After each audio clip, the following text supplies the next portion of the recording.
Voilà. Dans cette première partie de réunion, nous avons parlé de la concurrence. Et nous l'avons fait avec conviction et, en ce qui me concerne, fermement. Laurent, il est cartésien, il l'a rappelé, c'est un ingénieur, et il a décrit de façon extrêmement précise. Il s'occupe des finances de la ville, donc il connaît bien le sujet. Il a décrit de façon très précise l'aventure dans laquelle nous entraînerait si le projet de la concurrence devait être mis en œuvre, ce que je ne crois pas à ce instant. Moi, je voudrais faire un petit rappel sur les bientôt 20 ans d'action municipale. Ah, 20 ans. Je me présente pour le 4e mandat. Qu'est-ce que j'ai pas entendu là-dessus? Un 4e mandat. J'ai déjà eu l'occasion de le dire ici devant vous. Le maire de Bordeaux fait la même chose, UMP, M. Juppé. Le maire de Meaux, M. Copé, fait la même chose. Le maire de Marseille, M. Godin, fait la même chose. Plus près de nous, le maire de Revel, M. Chatillon, fait la même chose. Plus près de nous, le maire de Castelginest, M. Carneron, fait la même chose. Mais eux, c'est pas un problème. Voilà, c'est pas un problème, c'est... Voilà. Mais ici, ça serait un problème. Eh bien, moi, je peux vous dire que c'est pas un problème. Voilà. En aucun cas, ça n'est un problème. Et les seuls qui pourraient considérer que c'est un problème, c'est vous, mesdames et messieurs. Voilà. Et j'ai pas le sentiment, là, ce soir, que vous considérez que c'est un problème. Voilà. Mon prédécesseur a fait 4 mandats, le prédécesseur de mon prédécesseur a fait 4 mandats. Je mets 203. Allez. Voilà.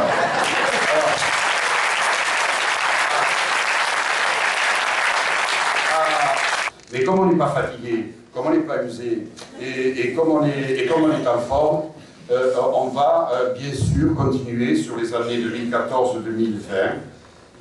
Je vous ai présenté le projet, je ne vais pas y revenir. Cet engagement pour ce mandat qui vient, cet engagement permettra d'accompagner le bien-vivre à Valma. Moi, je ne peux pas le voir ça. Le bien-vivre à Valma, mais aussi se donner du temps, ensemble et en confiance, pour réexplorer notre ville. Notre projet de ville de la fin des années 90, il est évident qu'il faut le revisiter, nous arrivons au terme.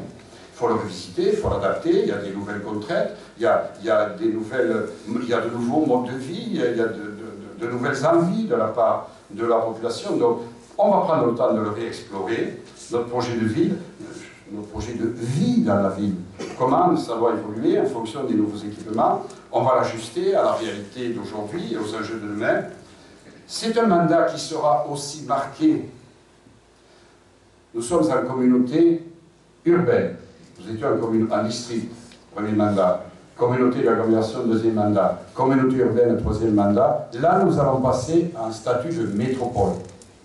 Et Toulouse est aujourd'hui identifiée comme une des principales métropoles de notre pays et une des principales métropoles européennes grâce à son dynamisme économique et grâce à comment dirais-je, oui, son dynamisme économique, il y a sa population, il y a son désir de faire avancer. Nous allons passer en métropole. Je suis très content de tous les sondages successifs qui donne Pierre Cohen gagnant aux élections municipales de Toulouse. J'en suis très heureux. Voilà, d'abord parce que c'est un ami, et depuis de très nombreuses années, c'est un homme qui porte une volonté politique très forte.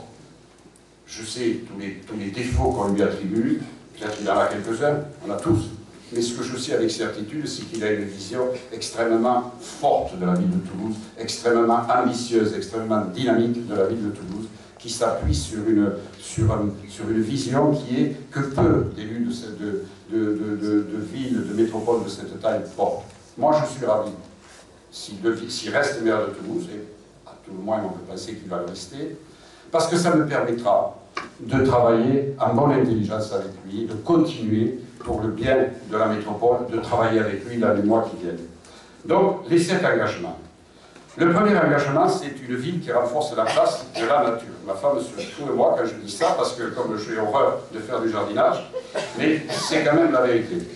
Une ville qui renforce sa place dans la nature. On possède un patrimoine naturel qui est exceptionnel à Valma. Exceptionnel. Voilà. Et c'est mon prédécesseur qui l'a initié. J'ai déjà eu l'occasion de le dire et je le redis, qu'il avait initié ce patrimoine naturel. Nous l'avons préservé, nous l'avons renforcé. Et celui-ci participe grandement à notre qualité de vie à Valma. Et dans notre ville qui évolue, nous renforcerons la protection de ces espaces et pour les rendre encore plus à la portée de tous, je ne reviendrai pas la coulée verte de l'Ers. C'est moi qui l'ai fait inscrire un schéma des espaces verts de Toulouse Métropole. C'est moi et l'équipe Manteau qui avons demandé qu'elle soit zone protégée. Voilà. Donc elle est zone protégée, elle est sacralisée et elle restera sacralisée. Conserver de larges zones agricoles, zones vertes et agricoles, je ne vais pas vous refaire la réunion publique de présentation du projet, mais je vais vite là sur ces présentations. Protéger et étendre les grands espaces verts ou boisés, les chemins, les berges des ruisseaux, créer des espaces de maraîchage, des jardins partagés, des vergers au cœur des quartiers. Nous avons commencé, n'est-ce pas Christine? Voilà, Christine Barbier qui porte ça à bout de bras. Le deuxième engagement que j'ai pris et que nous avons pris, c'est une ville solidaire et attentive à tous. Et je sais bien que nous partageons tous cette notion de solidarité et l'attention que nous portons aux autres. Voilà. Pour bien grandir, pour bien vivre et pour bien vieillir à Valma. Alors, on a prévu de réaliser 80 places de crèche supplémentaires. 40 seront livrées déjà en 2015 et les autres suivront. Nous allons ouvrir le nouveau groupe scolaire José Cabanis en septembre. Pour répondre aux besoins de ces quartiers-là, il faut alléger les effectifs, ça nous permettra d'alléger les effectifs à Marie-Laurentienne. Bon, parmi les projets, j'ai parlé de l'école de musique, une salle sera destinée à tous les jeunes, la demande est forte, il y a plein de... mais pas que les jeunes, les seniors aussi, qui m'ont demandé s'ils pouvaient avoir un lieu pour répéter, parce qu'ils aiment faire de la musique ensemble, etc. Ça participe à la vie, à la joie de la ville, donc on le fera. L'Internet à très haut débit, non pas en 2018, comme écrivent nos concurrents qui n'ont pas regardé le dossier. 2015. Les travaux sont en cours, vous les voyez sur la commune, il sera opérationnel partout sur la commune en 2015. On va créer un point info logement parce que plein de personnes qui arrivent sur la métropole toulousaine, je l'ai cité ce chiffre, entre 8 et 15 000 habitants nouveaux chaque année selon les années, il faut bien qu'ils se logent, il faut que chaque commune prenne sa part, d'où les logements dans à peu près toutes les communes. Allez à Cannes-Fosse-Rive, allez à, bon l'Union c'est pas comme neuf, on ne peut plus le faire, mais allez de l'autre côté sur Toulouse, allez à Saint-Orens, allez à Ramonville, allez partout, il y a des constructions de nouveaux logements et les gens ne s'affolent pas, ils ne considèrent pas que c'est une sorte de massacre à la tronçonneuse de leur ville qui s'y appelle. On dit ça. Donc, création de points d'info-logement qui pourra apporter toutes les réponses aux personnes qui viennent sur la ville et qui recherchent sur la métropole et qui cherchent à se loger. Du logement adapté aux seniors. Ah, tu l'as oublié celle-là, Benoît. Du logement adapté aux seniors. Nous avons déjà fait du logement adapté aux seniors, notamment au Cyprier, nous en avons à Vidaya, nous en mettons dans à peu près tous les programmes immobiliers, mais nous avons aussi, il y a une demande, il y a un marché. Je ne sais pas si c'est une véritable, mais il y a un marché. Ce qu'on appelle des résidences seniors. Une résidence senior, mesdames et messieurs, c'est une résidence avec des appartements de 3 pièces que les gens louent, les couples en général, c'est des seniors qui ont plus envie de s'embêter avec un grand appartement ou une maison et qui veulent un logement plus petit, mais qui veulent avoir des services de la vie courante. Et des salles d'activité, bibliothèques, salles de télévision, restaurants, bars, etc. etc. On a visité avec Thérèse, on est allé visiter un certain nombre de résidences seniors. Alors, il y a deux façons d'imaginer ce qu'est une résidence senior.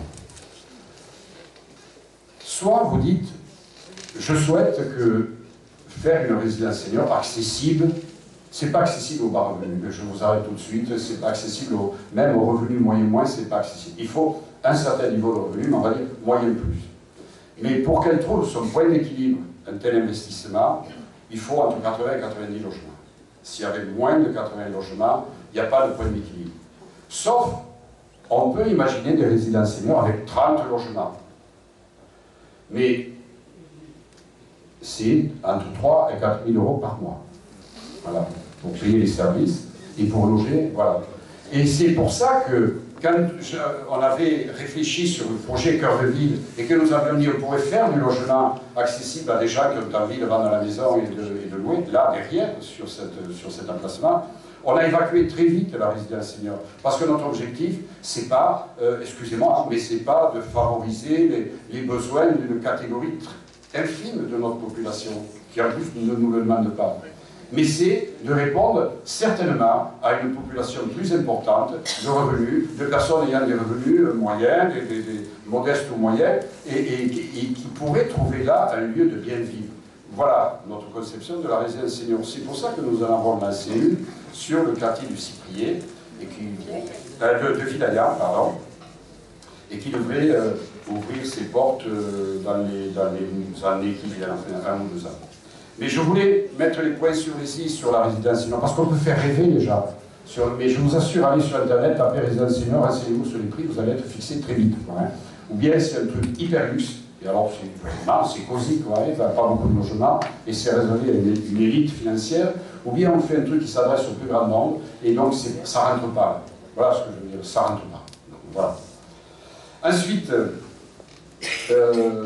et puis le centre communal d'action sociale, dans ces nouveaux locaux, toujours attentif avec le personnel qui travaille, les conseillers en économie sociale et familiale, qui sont vraiment très réactifs en lien avec la maison des solidarités du Conseil général et les assistantes sociales de la maison des solidarités, et qui font un travail remarquable d'accompagnement des familles ou des personnes en difficulté. Voilà, eh bien, on va continuer ça. C'est ça la vraie solidarité, et c'est soit être attentif à tous. Le troisième engagement, c'est une ville agréable et conviviale. Balma, elle est reconnue pour plein de critères, j'en ai évoqué quelques-uns, mais aussi pour sa vie associative. 170 associations, je crois, Yannick, je ne sais plus le chiffre où il est, 170 associations sur la commune. C'est beaucoup, vous savez, une ville de la taille de la nôtre. On le voit car on fait des associations chaque année, le monde qui a un nombre d'associations. Une ville reconnue pour ses manifestations culturelles. Je ne vais pas les citer toutes, il y en a beaucoup, mais le Salon du Livre, qui s'est installé comme état un grand événement culturel sur le territoire de la métropole. Les PACSA, le Salon des Arts, les expositions que l'on fait, les concerts que l'on organise, les pièces de théâtre, l'activité théâtre de notre MJC, entre autres, moi je viens d'oublier, mais bon, reconnu pour ça. Également pour le monde sportif, avec nos associations sportives. Je ne vais pas citer une, parce que sinon je vais en oublier, ils m'en voudront appeler le président, ils risquent de pas voter pour moi l'image. Je ne vais pas les oublier. Donc, elles sont nombreuses, et elles font un travail remarquable. Voilà, on a refait la piste d'athlétisme. Oui, on a refait la piste d'athlétisme, enfin bref, plein de dynamisme. Alors, ville agréable à vivre et conviviale, au cœur de ville. Le cœur de ville, là, il faut que ça devienne un lieu de convivialité, c'est l'objectif. L'objectif, c'est, il y aura les commerces, il y aura l'école de musique, il y aura la nouvelle salle des fêtes, il faut qu'il y ait une véritable centralité de vie sur ce cœur de ville. Nous verrons comment on l'animera, et on le verra ensemble.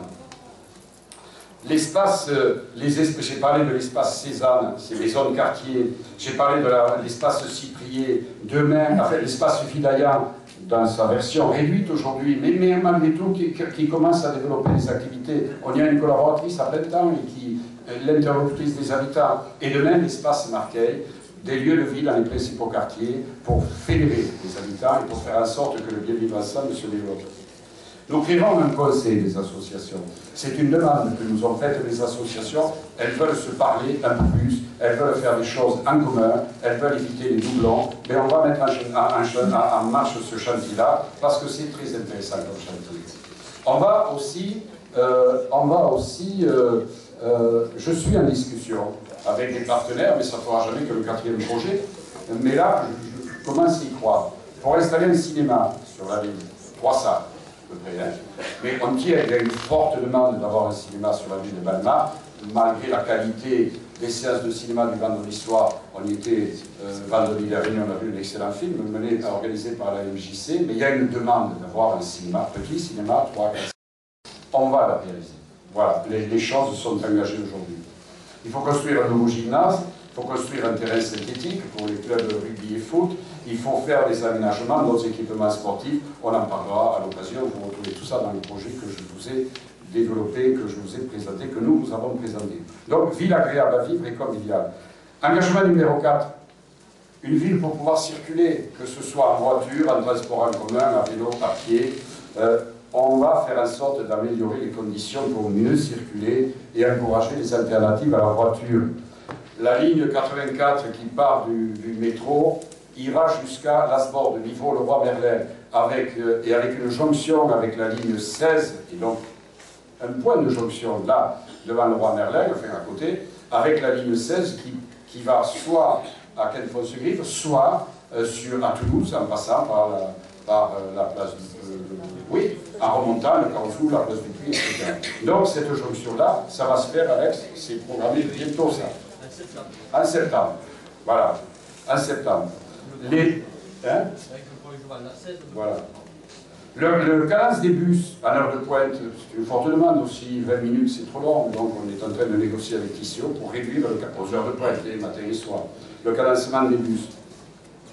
Accroître la place réservée aux piétons, aux cyclistes pour plus de services, de confort, de services et de sécurité. Les cyclistes nous demandent des liaisons plus nombreuses et plus sécurisées, on le sait. Bon, on est quand même pas trop mal servi à la piste cyclable, mais il faut l'accentuer et il faut les développer. Et puis les conditions de circulation automobile doivent être améliorées. Alors,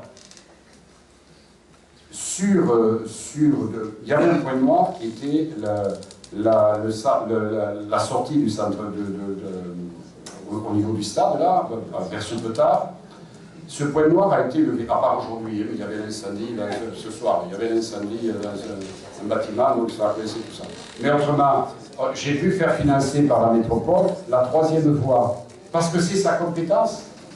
Voilà, et qu'on avait fait inscrire dans les plans d'investissement. On a créé cette troisième voie. Honnêtement, il n'y a plus de problème aujourd'hui pour sortir de Balma, pour entrer de Balma, y compris aux heures de pointe, dans le centre-ville.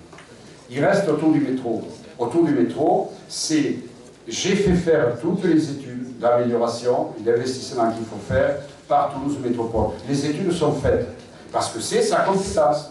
Et j'ai demandé que ce soit inscrit dans les plans d'investissement de Toulouse Métropole les travaux à réaliser. Je ne rêve pas. Je ne suis pas en train de dire je ferai faire une jonction vers l'autoroute, je ferai un parking relais, machin truc. Non, les études, elles sont faites, elles ont été financées et les travaux suivront derrière. Tout ça est programmé. Voilà, donc ça c'était pour mieux circuler. Je m'arrête là parce que je sens que je suis un peu long.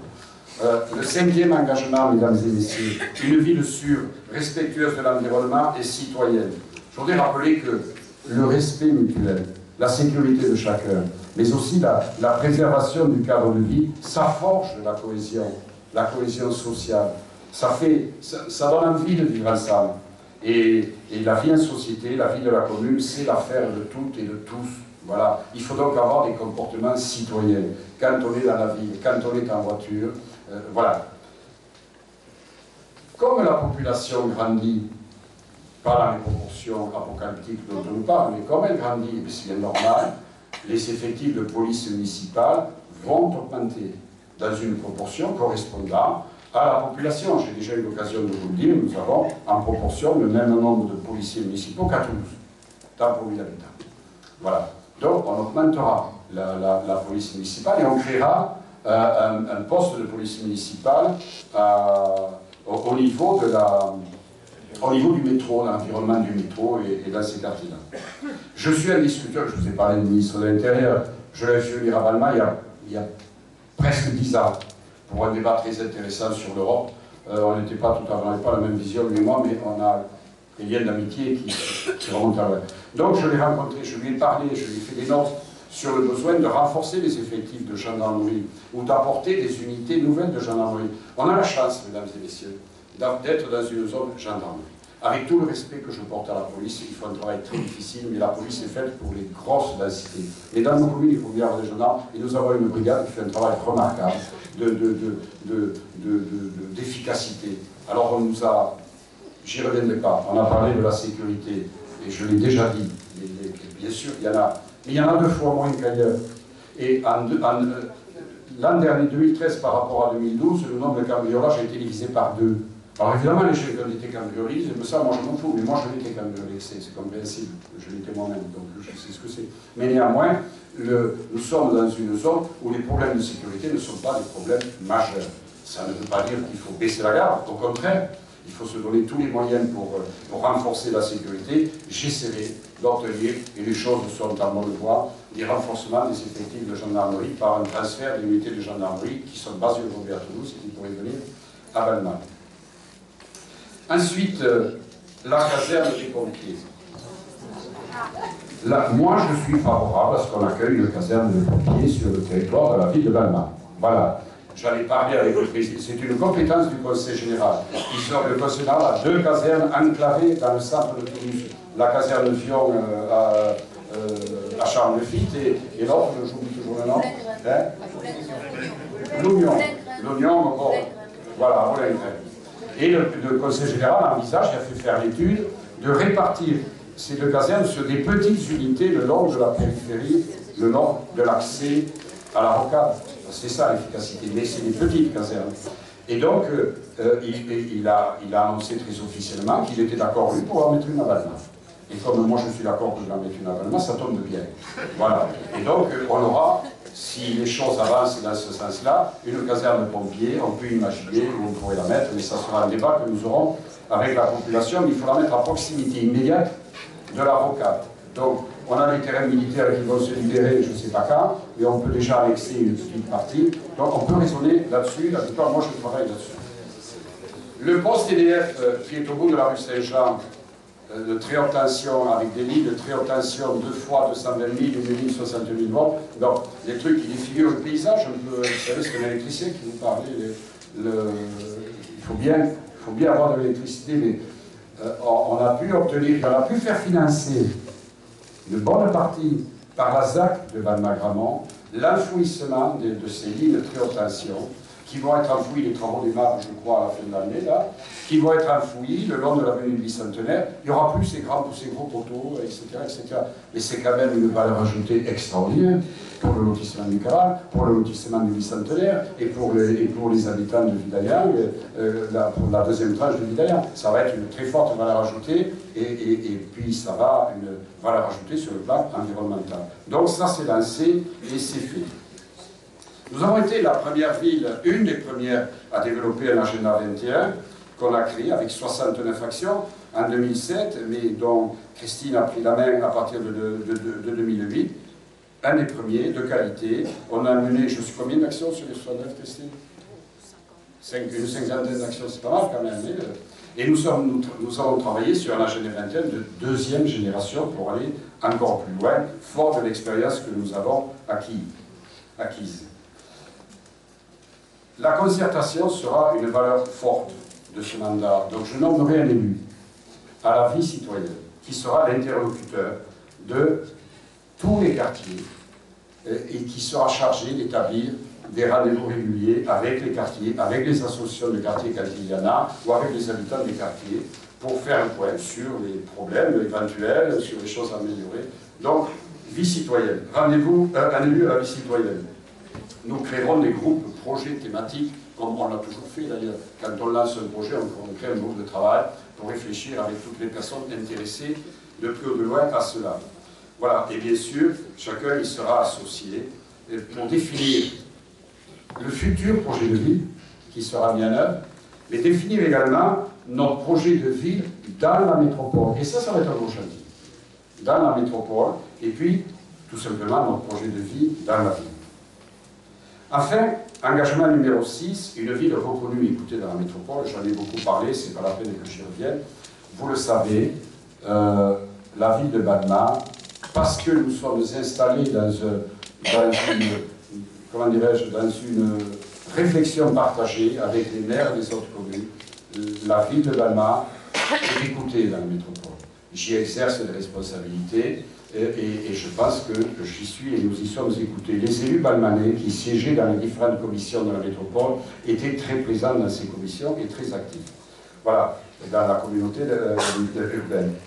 Une métropole avec une dynamique, je l'ai déjà dit, excellente, une chance, dynamisme économique, entre autres, mais aussi dynamisme intellectuel avec nos universités, grandes universités, sur la métropole. Je me tourne vers Madame la directrice de cabinet du président de l'UPS, de l'Université Paul Sabatier, qui nous fait l'amitié d'être là à Loisel.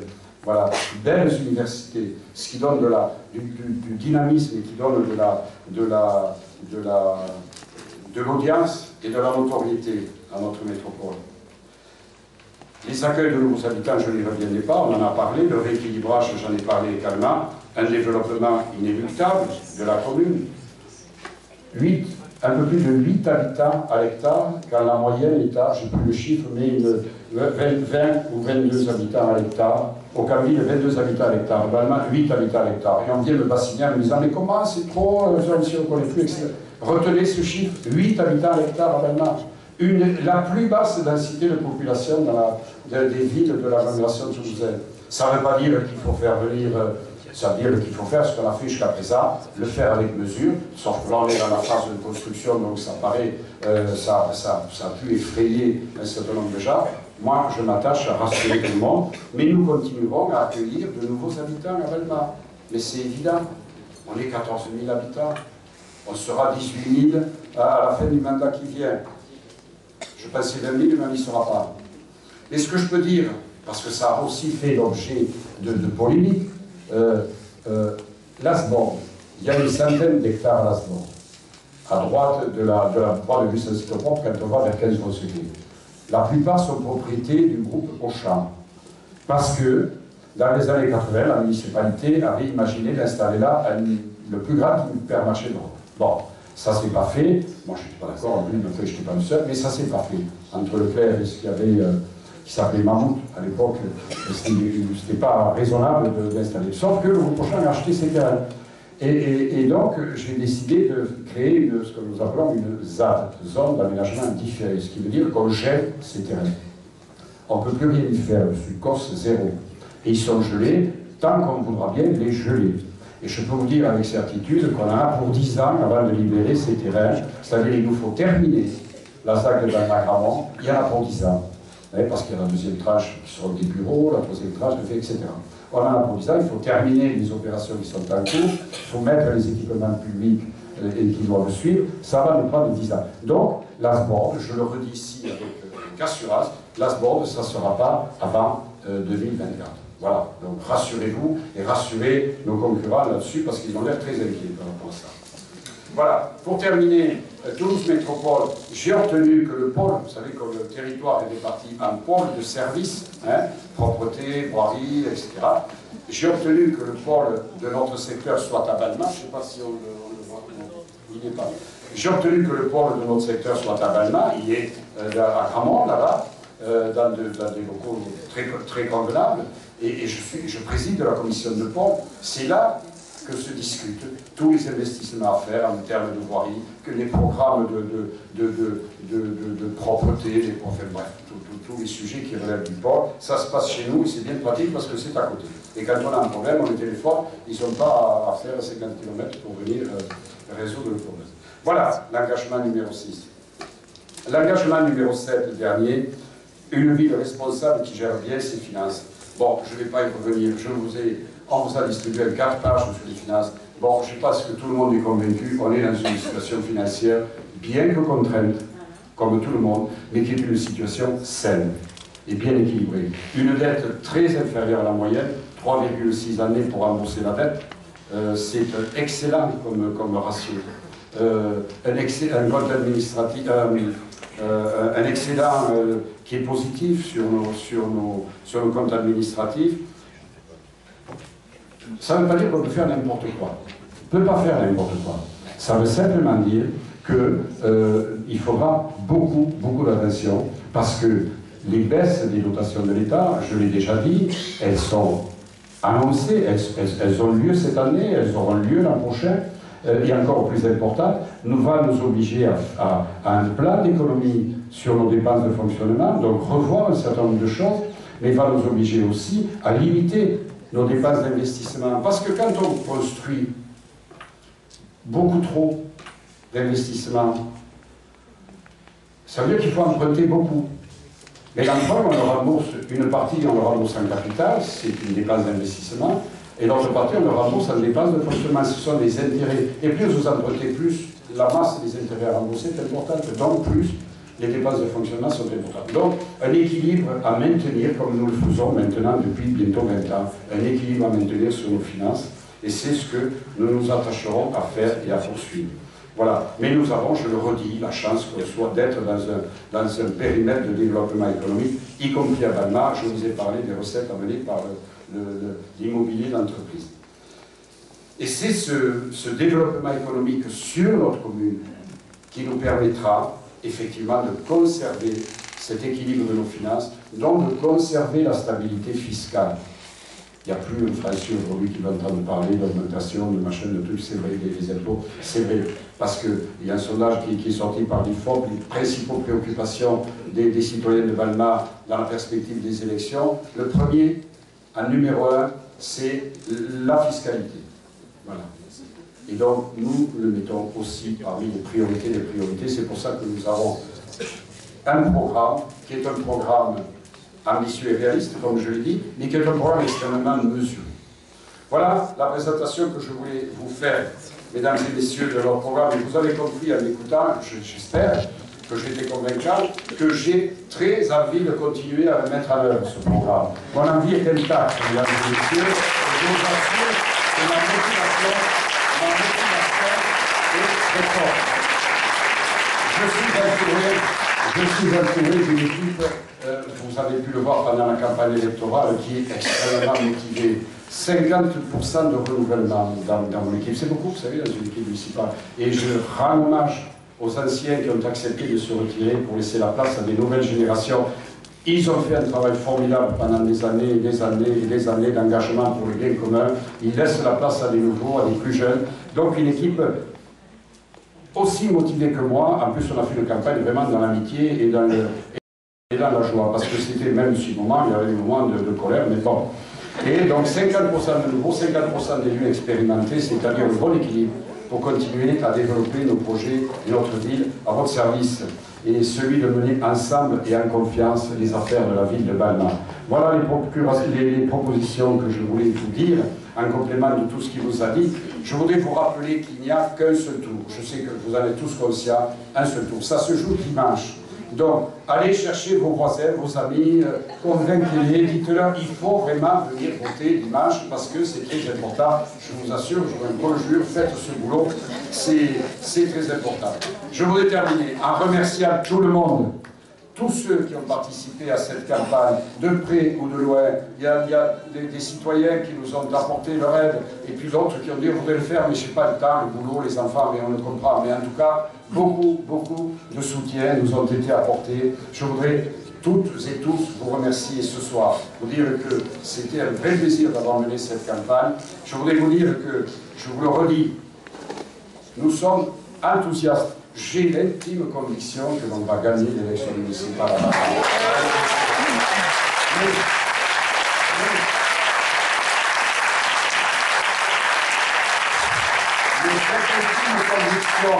Cette intime conviction, mesdames et messieurs, elle sera renforcée par le rayonnement que vous allez faire autour de vous, dans vos cercles d'amis, dans vos cercles de voisins, etc.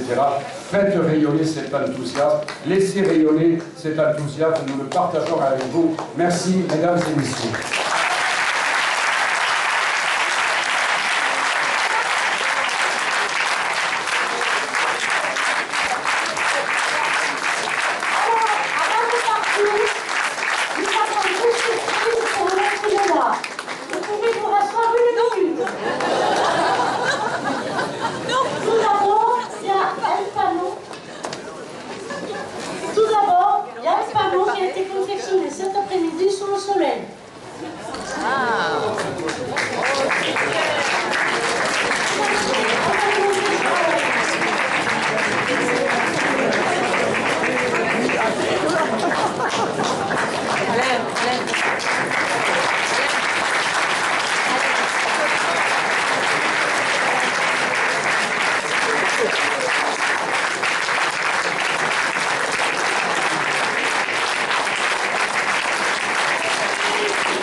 un petit peu.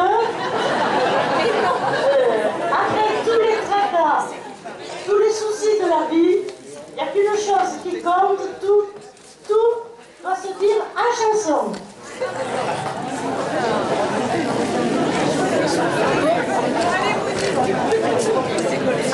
Est-ce que c'est moi qui dois chanter?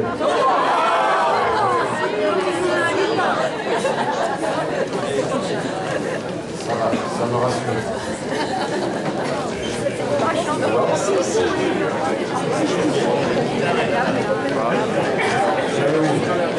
Il faut envoyer là.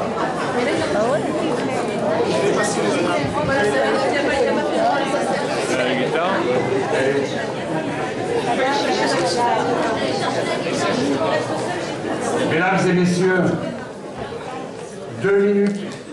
2 minutes. Moi, je vais découvrir dans 2 minutes, découvrons ensemble. Je crains le pire, mais bon.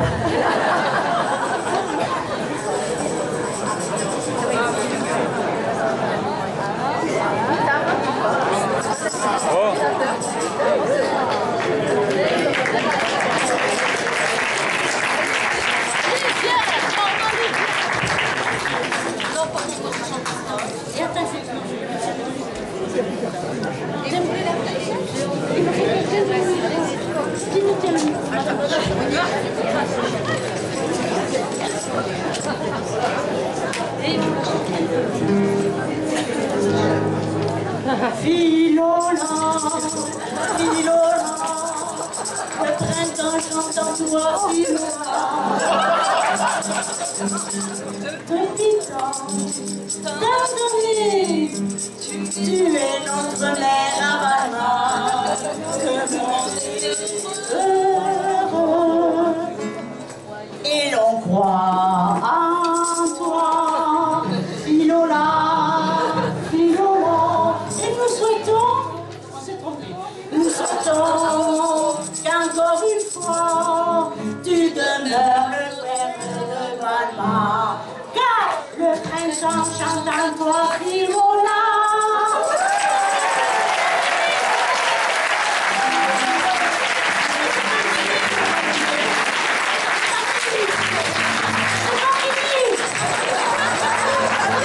Et nous éclaterons de joie.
Allez.